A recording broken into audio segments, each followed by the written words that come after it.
Sumatera merupakan wilayah Nusantara yang paling awal mendapatkan pengaruh Islam melalui jalur perdagangan. Wilayah ini juga menjadi tempat kemunculan kerajaan-kerajaan Islam paling awal di Nusantara. Kerajaan Islam pertama yang muncul di Nusantara adalah Kesultanan Perlak. Kesultanan ini muncul pada abad ke-9 dan bertahan hingga akhir abad ke-13.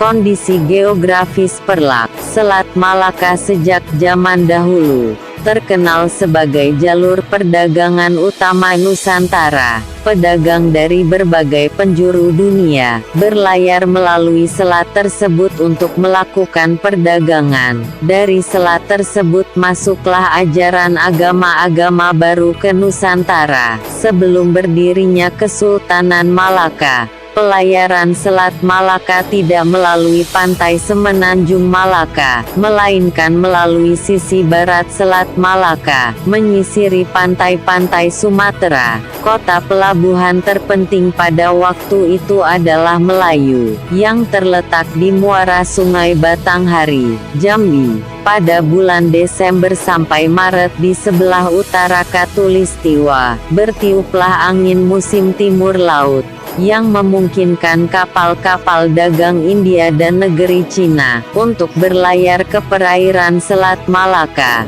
Kapal-kapal tersebut bertahan di perairan Selat Malaka hingga bulan Mei sebelum mereka berlayar untuk kembali ke negeri masing-masing. Dengan memanfaatkan angin musim barat daya, hasil bumi Sumatera turut meramaikan perdagangan internasional di Selat Malaka. Daerah penghasil lada yang utama pada waktu itu adalah Aceh. Menurut para pedagang Arab dan Cina, penanaman lada di Aceh telah dimulai sejak abad ke-9, yakni di daerah-daerah Perlak, Lamuri, dan Samudra. Meskipun demikian, lada bukanlah tanaman asli Aceh, melainkan tanaman dari Malagasy, Madagaskar. Para pedagang dari Arab dan Persia membawa lada ke Aceh, dan mencoba menanamnya di daerah tersebut. Dari percobaan tersebut, ternyata tanah dan iklim Aceh sangat cocok untuk membudidayakan tanaman lada. Dalam waktu singkat,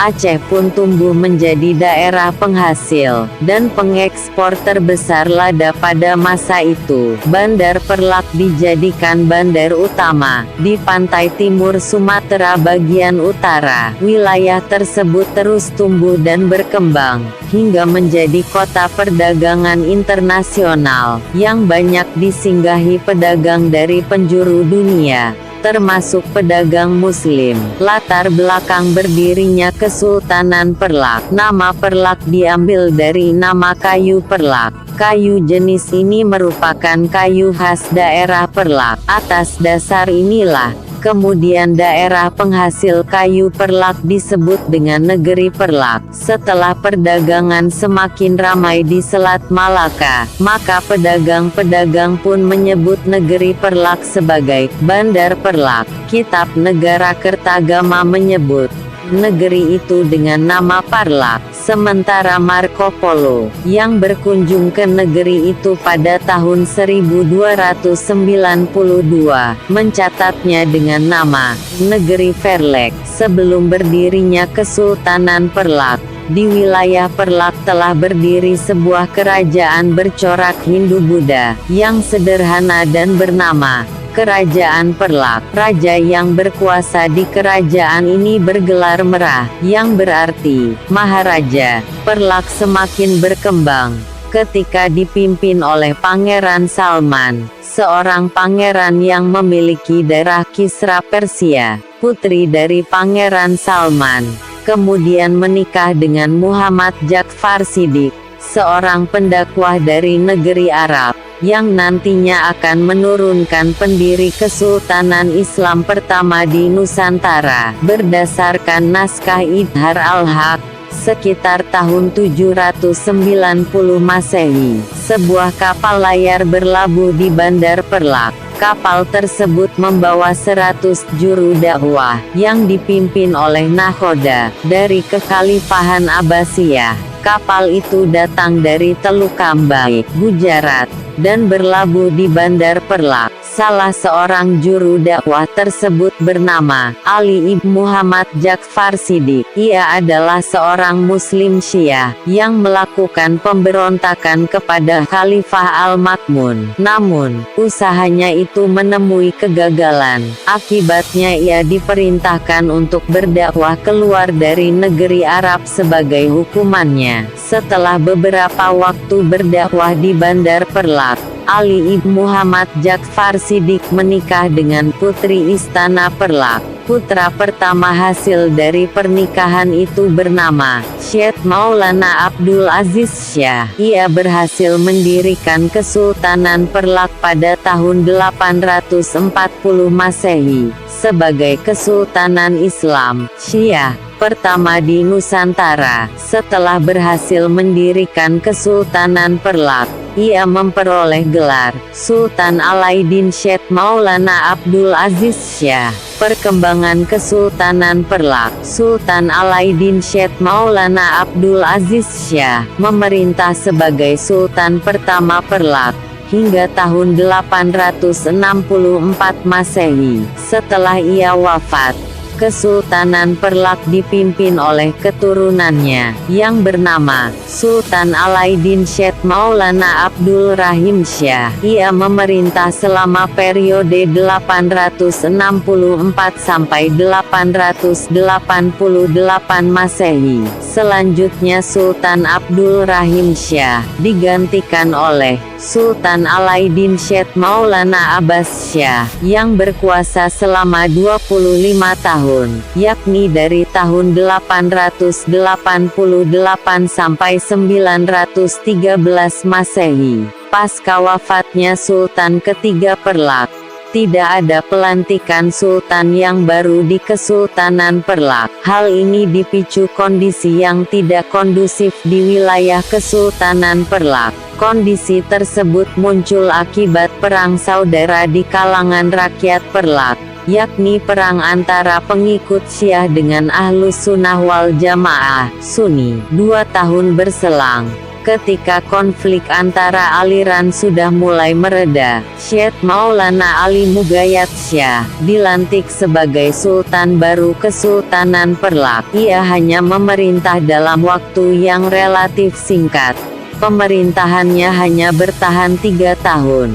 Pada tahun 918, di akhir masa pemerintahan Sultan Ali Mugayat, konflik antara Syiah dan Sunni kembali muncul ke permukaan. Dalam konflik kedua itu, kaum Sunni memperoleh kemenangan, sehingga sultan yang akan berkuasa selanjutnya berasal dari kaum Sunni. Sultan pertama Kesultanan Perlak yang berasal dari golongan Sunni bernama Sultan Mahdum Alaiddin Malik Abdul Qadir Shah Johan Berdaulat. Ia memerintah pada tahun 928 sampai 932 Masehi. Setelah sultan pertama itu wafat, ia digantikan oleh Sultan Mahdum Alaiddin Malik Muhammad Amin Shah Johan Berdaulat. Ia memerintah dalam waktu cukup lama, yakni mulai tahun 932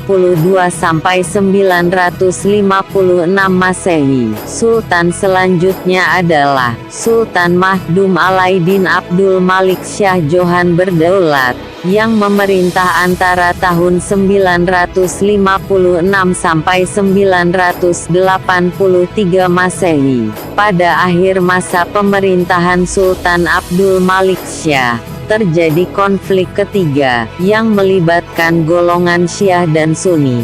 Konflik itu berlangsung selama 4 tahun, dan diakhiri dengan persetujuan damai, yang membagi wilayah Kesultanan Perlak menjadi 2, yaitu Perlak bagian pesisir, yang dikuasai oleh golongan Syiah. Perlak pesisir dipimpin oleh Sultan Alaiddin Syed Maulana Shah, yang berkuasa pada tahun 976 sampai 988 Masehi. Sedangkan Perlak bagian pedalaman, yang dikuasai oleh golongan Sunni. Kerajaan Perlak pedalaman dipimpin oleh Sultan Mahdum Alaiddin Malik Ibrahim Shah Johan Berdaulat, yang memimpin antara tahun 986 hingga 1023 Masehi. Serangan Sriwijaya dan penyatuan kerajaan Perlak dengan Samudera Pasai pada tahun 986 Masehi. Kerajaan Sriwijaya, kerajaan bercorak Buddha di Nusantara, menyerang Kesultanan Perlak pesisir. Peperangan hebat pun pecah, yang melibatkan pasukan kedua kerajaan tersebut. Dalam perang ini, Sultan Perlak pesisir, yaitu Sultan Alaiddin Syed Maulana Mahmud Shah, gugur dalam peperangan.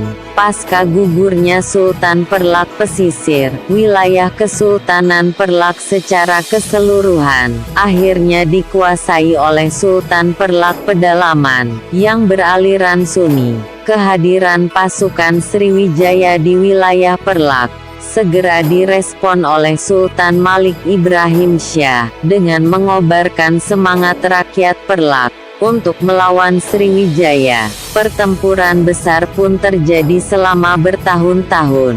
Perang antara kedua kerajaan itu baru berakhir pada tahun 1006 Masehi, ketika Sriwijaya memutuskan mundur dari pertempuran untuk bersiap menghadapi serangan Raja Dharmawangsa dari Kerajaan Medang di Jawa. Dengan berakhirnya perang antara Kesultanan Perlak dan Kerajaan Sriwijaya, wilayah Perlak secara keseluruhan dipimpin oleh keturunan Sultan Malik Ibrahim Shah, yang berasal dari golongan Sunni.